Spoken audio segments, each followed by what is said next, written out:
boa tarde. Como vai? Lá, então, essa live agora, nós vamos falar um pouquinho sobre um tema na dermatopediatria, que é sobre os hemangiomas. Eu vou falar junto com a doutora Thalita. Tô aguardando ela aqui, deixa eu ver. Ela entrou, só um minutinho. Vou colocar ela aqui pra dentro. Entrar ao vivo.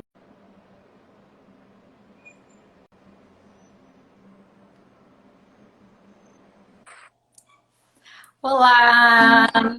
Tudo bom? Tá me ouvindo? Eu acho que o áudio tá um Tô. pouquinho... então tá tudo bem. Certo, então vamos nos apresentar, né? Eu sou a doutora Eliana, eu sou dermatologista. Fiz minha formação em dermatologia no Hospital Federal Fluminense, aliás, na Universidade Federal Fluminense, no Hospital Antônio Pedro, em Niterói, e junto com a doutora Thalita, né? E depois disso eu fui a São Paulo fazer, então, continuar minha especialização, fazer, então, a especialização em cosmetria e laser e depois o doutorado. E agora eu voltei aqui para Belém, para minha cidade de Natal, onde eu atuo atualmente. Thalita ficou um pouquinho fora. Thalita? Oi! Bom, A gente, internet dela meu tá nome um é pouquinho Thalita ruim. Batalha e eu sou médica dermatologista. Fiz dermatologia lá na Universidade Federal Fluminense junto com a Eliana. Depois eu vim para São Paulo, fiquei um ano, me subespecializei em oncologia cutânea. Atualmente, né, eu trabalho nas cidades de Jacareí e São José dos Campos, que são cidades do interior de São Paulo. Muito bem. Então agora a gente vai falar um pouquinho sobre um tema que foi pedido, né? Sobre os hemangiomas na infância. E aqui a gente vai desde, eu falei para a Thalita, que a gente vai, é dermatologia raiz, a gente vai desde a doença até a parte estética, né? A gente vai assim, todas as áreas da dermatologia, né? Porque a dermatologia não é Exatamente. só estética. E foi um tema bastante pedido, né, sobre os hemangiomas na infância. Então, só para começar, a gente vai falar, vai ser uma live rapidinha mesmo, só para atualizar mesmo, que é um tema muito específico de gente realmente que não conhece. Mas os hemangiomas, eles fazem parte dos tumores benignos, de tumores vasculares benignos. Então, ocorre uma proliferação vascular, que ocorre no bebê, né, assim que ele nasce, na maioria das vezes, de vasos sanguíneos. Então, por isso que a gente vê uma tumoração avermelhada, certo? E aí os hemangiomas, porque ele acontece, não tem uma causa específica. Até hoje a gente não sabe dizer o motivo. Mas ele acontece muito mais em bebês prematuros e do sexo feminino, mas em meninas, né? Bebês meninas. E também aquelas mamães que fazem algum procedimento, como por exemplo biópsias durante a gestação, biópsias, né, que tenham que acessar, né, a placenta, enfim. E aí, nesse grupo, tende a, né, ter uma prevalência maior de hemangiomas na criança, no bebê. Então, mas assim, é importante saber que é uma alteração benigna, tá? Então, como é que ele aparece? Normalmente, o hemangioma, ele surge, ele pode, né, o bebê pode nascer e apresentar uma manchinha vermelha, uma mancha apenas. E a gente aguarda um pouquinho e ele vai evoluir, ele tende a evoluir. Então, mais ou menos uma semana ou 15 dias, ele vai evoluir, ele vai aumentar, aquela proliferação vascular vai aumentar. Por isso que eu postei, né, nos stories aquelas manchas vermelhas, né, aquelas lesões avermelhadas de vaso sanguíneo, proliferação de vaso sanguíneo. E a gente tem que diferenciar das malformações vasculares, é diferente. Normalmente, as malformações vasculares, o bebê já nasce com aquela lesão, né? E pode aumentar, mas ele já nasce. O hemangioma não, ele não nasce com hemangioma, ela vai aparecer depois, né, nas primeiras semanas de vida, e ele vai aumentar. Então, ele tem uma fase que a gente chama de fase proliferativa. Então, o bebê não nasce, ou às vezes só com uma manchinha vermelha bobinha, e aí vai aumentar. E essa fase proliferativa, ela só ocorre mais ou menos um mês de vida do bebê e pode levar até mais ou menos 8 a 9 meses de vida, que é aquela fase proliferativa. Alguns bebês, né, essa fase proliferativa se estende às vezes até um ano e meio, mas é mais difícil, né? Por isso que a gente faz o tratamento, pode fazer até depois de ano, né? E aí, eu falei para vocês um pouquinho, os exames, né? O diagnóstico, então, ele é clínico. A gente vai dar o diagnóstico, olhou, a gente vai saber, né? Pela história, o pai, a mãe vai contar pra gente a história, né? Que o bebê não tinha nada e aquela mancha apareceu.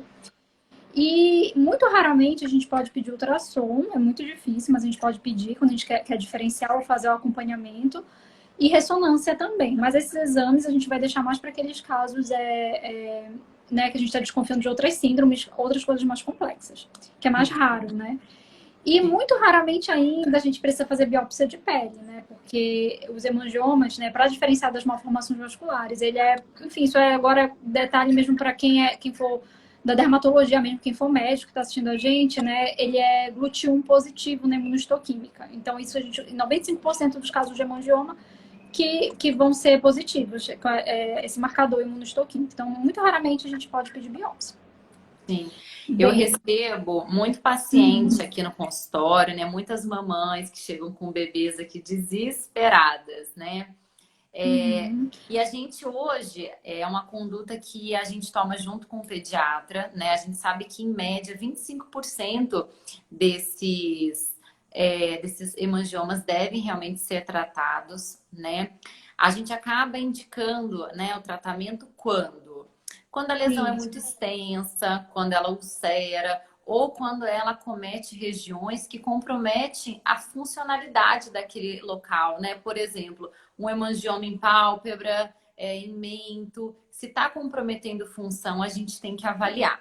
Como a doutora Eliana falou, o diagnóstico é clínico, então a gente acaba não indicando muito, né, os exames, Sim, mas em alguns casos eu acabo solicitando sim, até para acompanhamento, como ela mesmo disse, né? isso. Tem alguns casos, assim, eu não vou nem entrar em mérito disso, porque é tão, assim, raro e é tão específico que dependendo da localização, da forma, né, da extensão, pode estar associado com algumas anomalias que daí a gente tem que realmente fechar num grupo de especialistas, né, de outros especialistas, mas isso é muito específico, gente. Não é o dia a dia, não é a maior parte, né, dos hemangiomas aí da infância que são super comuns, né?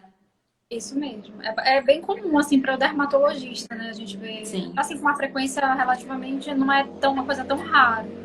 Né? É sim. difícil a gente ver no dia a dia, né? Claro, a maioria dos bebês não vão nascer, não vai apresentar hemangioma, mas a gente encontra com uma certa frequência. E É. outra coisa que é importante falar para eles também é diferenciar, né? Se ele é superficial ou se é profundo, até para orientar o tratamento, né? Então, normalmente, como a Thalita falou pra gente, né, os hemangiomas, normalmente, a grande maioria a gente não vai precisar tratar, porque como eu tinha falado para vocês, eles têm aquela fase proliferativa. Então, ele vai crescer, mais ou menos até uns 8, 9 meses de idade, e depois ele vai evoluir. É importante deixar isso bem claro para eles, né? Diferente das malformações vasculares, que elas não evoluem, tá? Assim, Uhum. naturalmente. E aí, o tratamento, como a Thalita explicou, né, vai depender da localização e tudo mais. E a gente, é importante diferenciar entre superficial e profundo, né? Os Sim. pais, quando chegam pra gente, né, às vezes eles chegam muito ansiosos, né, e tudo mais. Então, quando a gente vê que é um hemangioma em uma área que não vai causar nenhum problema, que é um hemangioma superficial, normalmente a gente não faz nada, né? A observação não faz nada, não. A gente orienta, explica que é uma coisa transitória, que isso vai passar. Ou muitas vezes aqueles pais que ficam muito ansiosos, a gente pode fazer um tratamento tópico, né, Thalita? Que é Sim. uma substância, enfim, que é usado até na oftalmologia. A gente pode usar o tratamento tópico, orienta sobre oclusão, enfim. E normalmente ele clareia assim, ele baixa, né? Ou então ele já ia diminuir sozinho, né? A gente não sabe ao certo, né, o que está causando, se é a lesão está evoluindo ou se é realmente a medicação. Mas tem uma outra medicação, né, que a gente está usando já desde 2008, não é uma coisa tão recente assim, né? Já tem um tempo.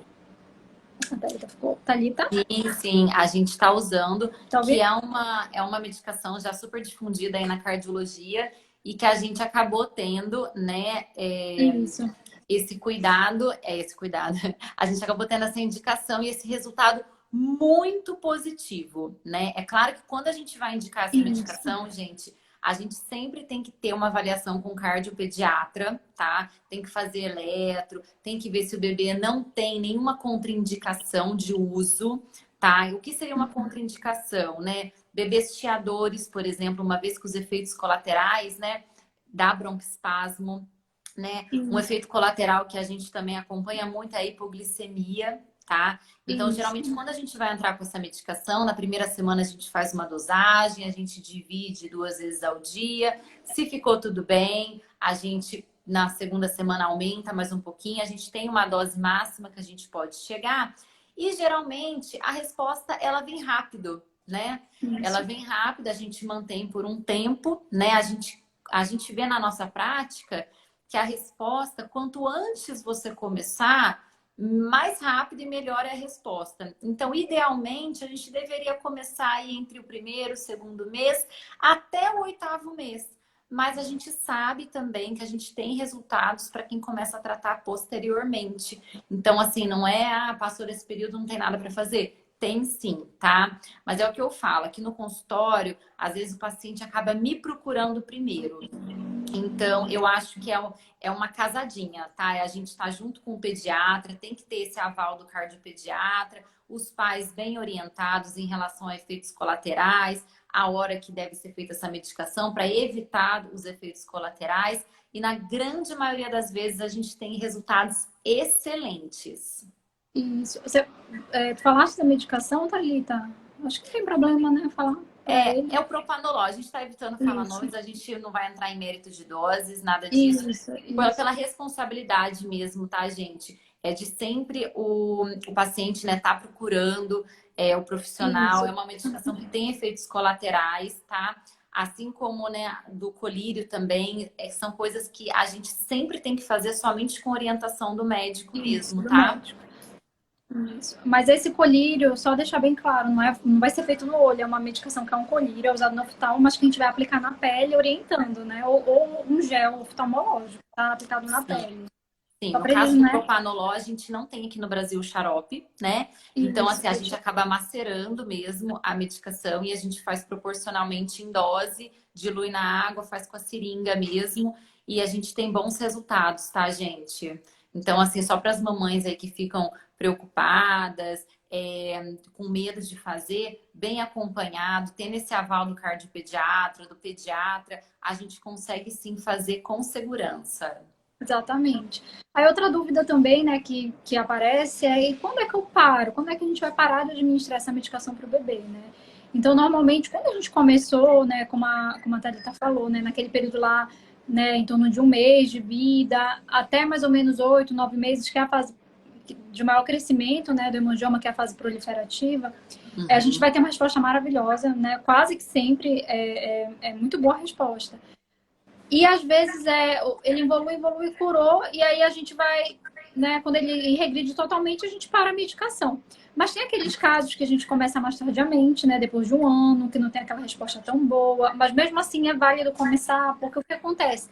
O hemangioma, ele cresce na pele, fica aquela proliferação vascular, e fica aquele tecido de pele redundante, né, aquela pele a mais. E aí o resultado estético não fica tão bom, mas vale a pena também fazer, né, a medicação. E aí, depois de um ano e meio, pode ser que não responda. E aí, o que a gente faz? A gente aumenta a dose. Se não responder, a gente aguarda lá entre 7 e 14 dias. Se não responder, a gente diminui essa dose pela metade. Se não continuar não respondendo, aí a gente suspende, né? Então, é assim que funciona. Então, a gente tenta até um certo momento, né? Não fica dando eternamente, né, para o paciente, esperando resposta. A gente vai acompanhando, né? Isso. E aí, muita gente perguntou, algumas pessoas perguntaram, mais o especialista, né? Assim, o residente de dermatologia perguntou em relação a corticoide. Meus corticoides tópicos a gente não usa mais. Antigamente eles eram usados, né? Antes de 2008, mas agora a gente não usa mais o corticoide tópico. E o corticoide sistêmico é muito raro a gente ter que fazer, é mais naquelas síndromes raras que a gente falou para vocês, que é muito difícil da gente ver na prática, né? Difícil. Mas nesses casos, né, de síndromes, que não vai ser só na pele, normalmente o hemangioma ele tá, né, nos grandes, essa proliferação acontece enfim, em órgãos internos, e aí a gente precisa usar, nesses casos, o corticóide sistêmico, né, mas a grande maioria das vezes a gente não vai usar, né. Então Sim, essa sim. live ficou bem rapidinha, né, eu acho que foi isso, a gente respondeu as principais dúvidas, né, explicou o que era o tratamento, né, acompanhamento. Então é isso, alguém tem alguma dúvida? Acho que ninguém...